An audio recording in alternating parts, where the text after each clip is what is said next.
It was a quiet evening in Shreveport, Louisiana, inside the fellowship hall of a small church. The room, usually filled with the sounds of Sunday potlucks and Bible study groups, had an unusual energy that night. Folding chairs scraped against the polished floor, and the low hum of conversation filled the air. At the front of the room stood Donald Trump, his larger-than-life presence unmistakable. His familiar orange-tinted complexion and animated hand gestures were there, but tonight he seemed quieter, more reflective, as if he sensed the weight of the moment. The crowd was a mix of families, retirees, and curious locals, all there to hear what he had to say. But among them was someone who stood out not because of her size, but because of the quiet intensity she carried. 8-year-old Lily, dressed in her best Sunday dress, clutched an old leather-bound Bible to her chest. It had belonged to her late grandmother, its pages worn and its gold lettering faded. Her mother had whispered to her before they arrived, asterisk, "You can ask him, but only if you're brave enough and only if you truly mean it." Asterisk. Lily had nodded, her heart pounding. She'd been rehearsing her question for weeks, scribbling it in her notebook during recess and whispering it to herself at night. It wasn't a childish question, it was one that had been weighing on her soul. Trump spoke about his usual topics: policies, achievements, and the future of America. The crowd clapped and nodded politely. The energy was subdued compared to his usual rallies. Lily waited, her small hands gripping the edges of her Bible tighter with each passing minute. Finally, the floor opened for questions. A line formed quickly, with adults stepping up to ask about local issues, national policies, and even a few compliments about his iconic red tie. Lily hesitated, her tiny frame shrinking into her seat. But when her mother gave her a gentle nudge, she knew it was her moment. Her legs felt shaky as she stood, her heart pounding so loudly she was sure everyone could hear it. The line seemed endless, but as she inched forward, the room's chatter began to fade. People noticed her, the little girl with the oversized Bible clutched tightly to her chest. Whispers rippled through the crowd. When her turn finally came, Trump looked down at her, his expression softening. Asterisk. "And what's your question, young lady?" Asterisk, he asked, his voice surprisingly gentle. Lily swallowed hard, gripping her Bible so tightly her knuckles turned white. Then, in a voice that trembled but didn't break, she asked the question that had been echoing in her heart for months. Asterisk. "Mr. Trump, what does God mean to you?" Asterisk. The room fell silent. Eyes darted between the girl and Trump, the weight of her question pressing down on everyone like a physical force. For a man known for his quick comebacks and unwavering confidence, Trump didn't respond right away. Instead, he looked at her, then at the Bible in her hands, and something in his demeanor shifted. The air in the room seemed to thicken with anticipation, drawing everyone to the edge of their seats. Trump's silence was almost deafening. For a man who had built his career on boldness and bravado, this pause felt unusual.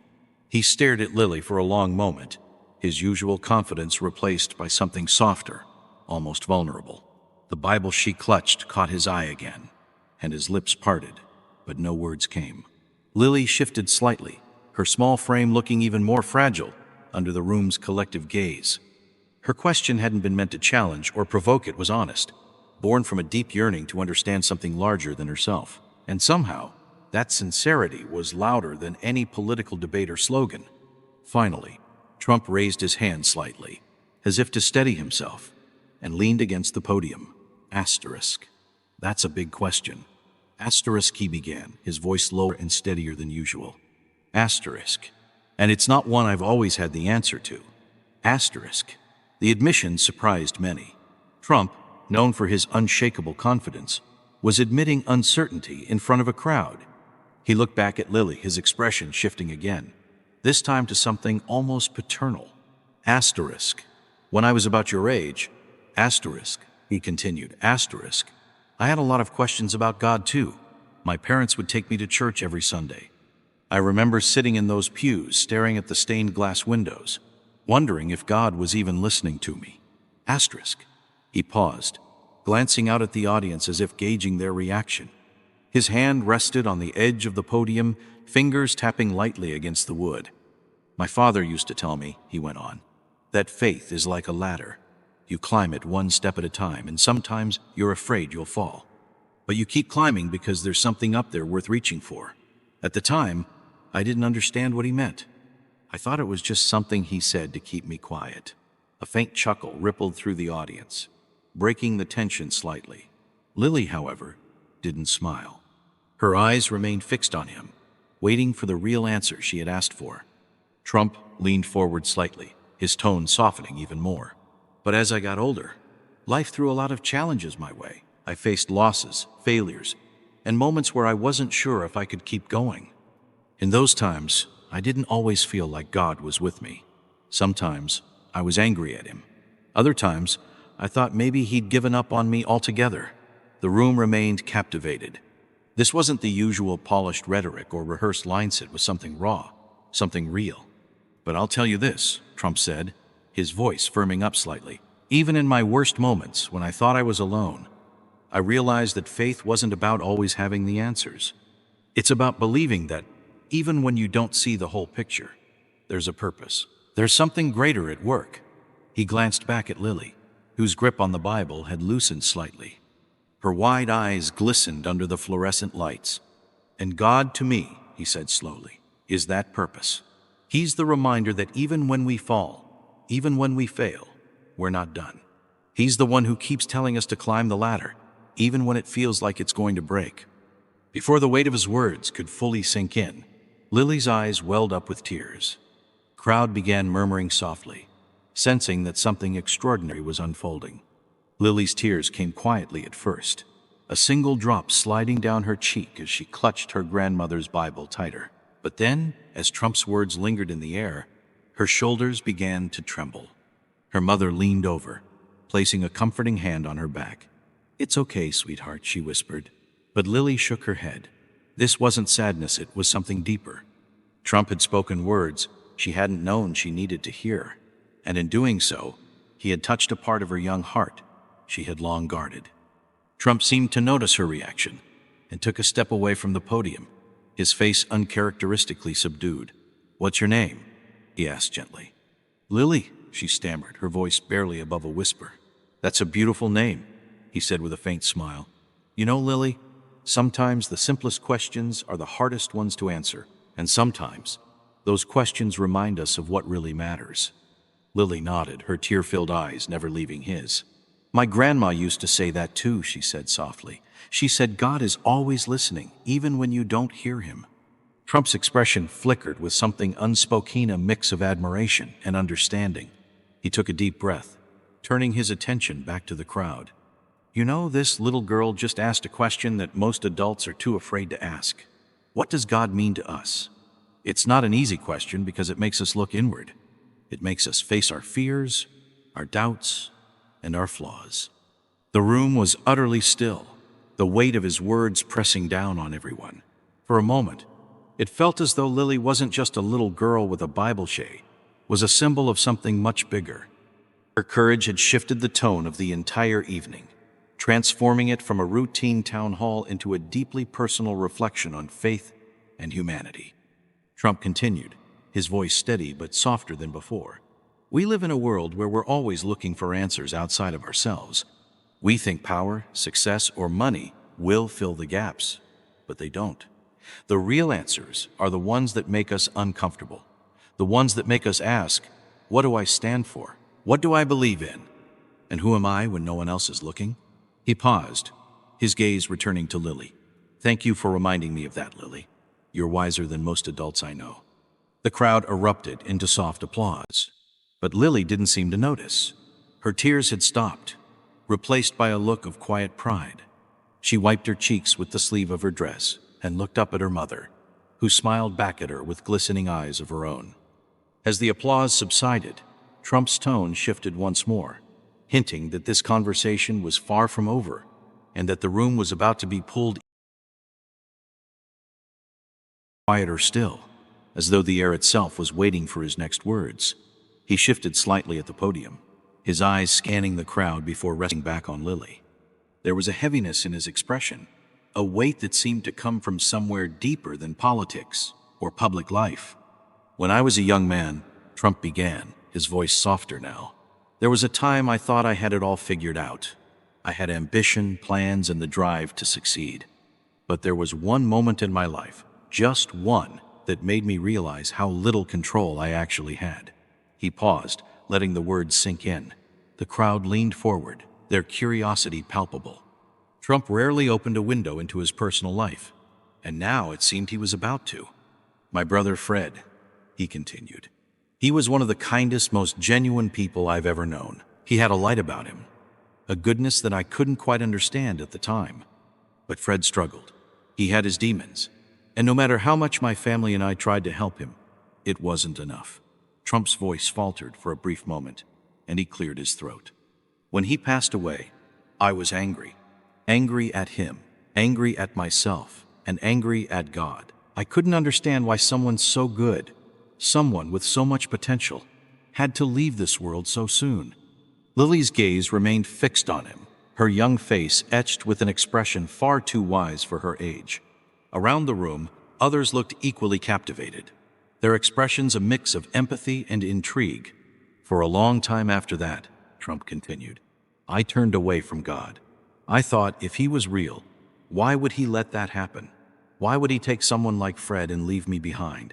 He exhaled deeply, his hand gripping the edge of the podium. But then, something changed. I don't know if it was a dream or just a memory, but one night I saw Fred's face in my mind. He was smiling, this big, goofy smile he used to have, and I heard him say, Don't be angry, Don. You've got work to do. The crowd was silent, the weight of his words pressing on them, like a physical presence. Even the faint sound of cars passing outside seemed to vanish, leaving only Trump's voice and the collective beating of hearts. I realized then, he said, his voice steadying, that faith isn't about understanding everything. It's about trusting that there's a reason, even when you can't see it. And maybe, just maybe, Fred's purpose was to teach me that. He turned back to Lily, his expression softening. So when you ask me what God means to me, I'll say this. He's the reason I keep going, even when it's hard. He's the reminder that we're here for more than just ourselves.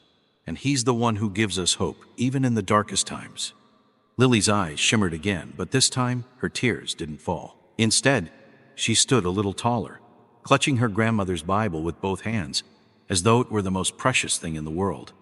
But just as the room seemed to settle into the gravity of his story, someone in the audience raised their hand, breaking the silence and pulling everyone's attention in a new direction. A man near the back of the hall stood slowly, his hands still raised. His rugged face, lined with years of hard work, bore a serious expression.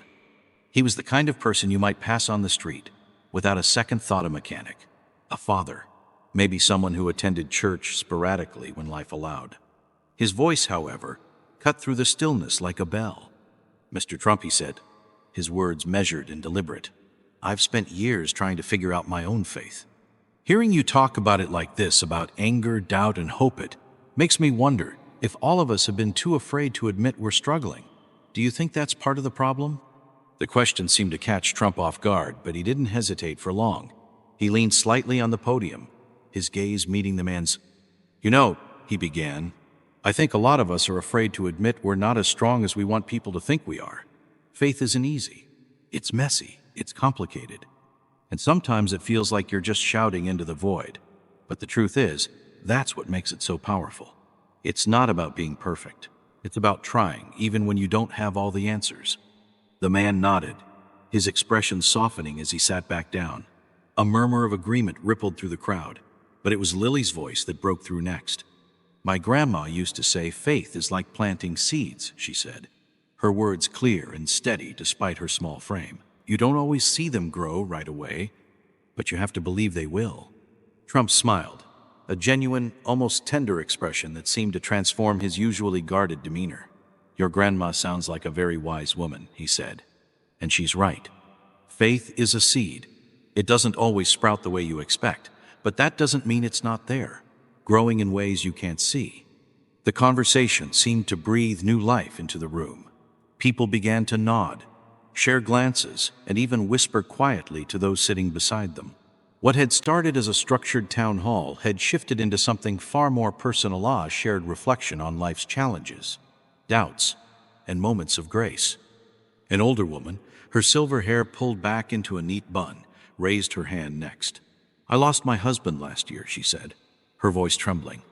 "I've been angry at God ever since. I feel like I've lost my faith entirely. Do you think it's too late to find it again?" Trump stepped closer to the edge of the stage, his voice soft but steady. "It's never too late," he said. "Faith isn't something you lose forever. It's something that waits for you. And sometimes it's in the quietest moments, when you least expect it, that it comes back to you." The woman nodded, tears glistening in her eyes. Around the room, others looked equally moved, some dabbing at their faces with tissues, others simply sitting in reflective silence.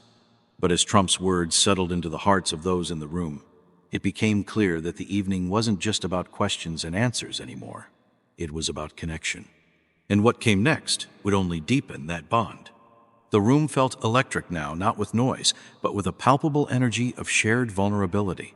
People who had come expecting a routine political talk were instead part of something deeply personal. It was as if Lily's simple question had opened a door that no one had dared approach before. And now, no one wanted to turn back. Trump straightened, his gaze sweeping the room. "You know," he said, "there's something I've learned over the years. Faith doesn't always show up in grand moments. It's in the small ones. The times when someone lends a hand, listens when you're hurting, or asks a question as brave as Lily's. Those moments remind us of what matters." The audience was silent, hanging on every word. Trump's voice, so often commanding and unyielding, now carried a humility that struck a chord. He gestured toward Lily. "This little girl reminded me tonight that faith isn't just something we talk about. It's something we live. And when we live it, it spreads." At that, Lily smiled faintly, her cheeks still flushed from earlier. Her mother pulled her close, whispering something in her ear that made the girl's smile widen just a bit more. Trump's tone grew firmer. "We're living in a time when it feels like the world is pulling us apart. Politics, opinions, differences. But faith? Faith has the power to bring us together. It's not about being the same. It's about understanding that we're all climbing that same ladder, one step at a time, no matter how different our paths look." A ripple of applause began, slow at first but gaining momentum. People stood, clapping not just for Trump but for the moment itself, for the courage it had taken Lily to ask her question, and for the answers it had drawn out of everyone in the room. As the applause subsided, Trump leaned in one last time, asterisk. "So tonight, I'll leave you with this. Ask yourselves what faith means to you. And don't be afraid of the answer, no matter how uncertain it might be, because faith isn't about knowing. It's about believing